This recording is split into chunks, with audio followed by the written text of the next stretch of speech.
am Mark Christian M. Mendoza, and today I will be presenting the different methods of separating mixtures. Before we start, what is a mixture? According to education.jlab.org, a mixture is a substance made of two or more different materials when they mix in such a way that no chemical reaction occurs. Did you know that due to the fact that mixtures don't chemically alter each other, most of them can easily be separated? That is what we will be talking about today. Method 1. Chromatography. Chromatography is the separation of a mixture by passing it in solution or suspension or as a vapor through a medium in which the components move at different rates. Chromatography can be used to separate things such as ink, food coloring, and plant dyes.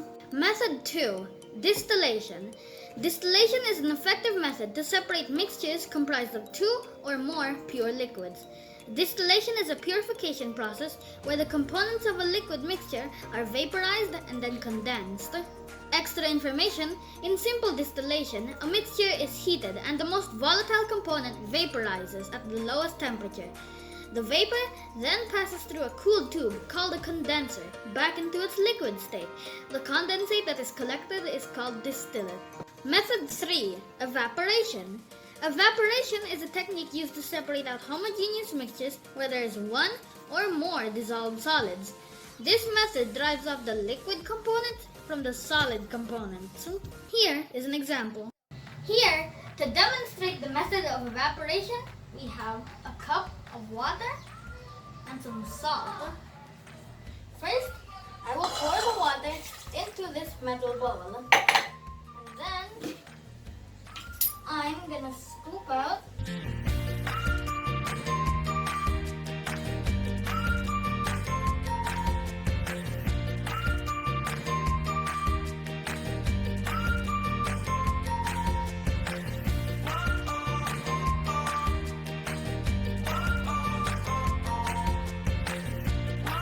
we have successfully mixed the salt and the water, it would be too hard to hand pick these from the water. And so, a method we could use is to somehow change the state of the water by heating it up.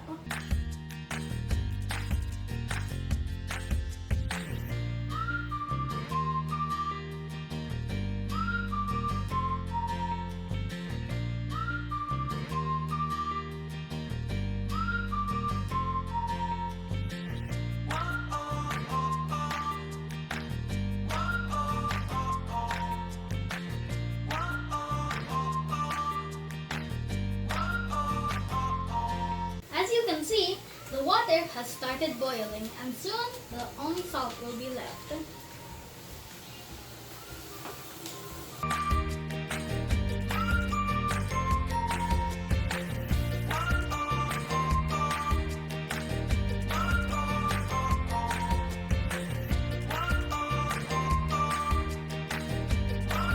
So as you can see, after boiling the water, now only the salt is left and we can collect it easily.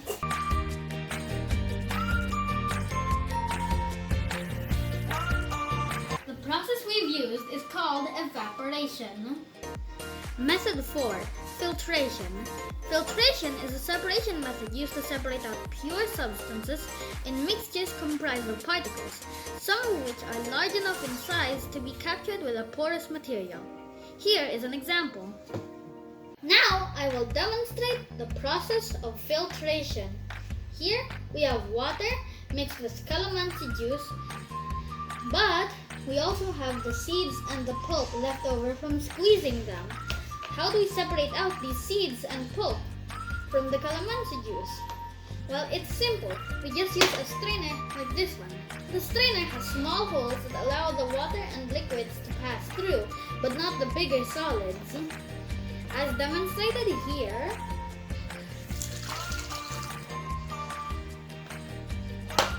all we have left here is calamansi seeds, and in here is slightly clear calamansi juice. Now, why do you think that this strainer was able to separate the calamansi juice from the seeds? Yes, correct. The strainer has small holes that allow the liquids, like the calamansi juice, to pass through, but it blocks the solids because they are too large to fit through these holes.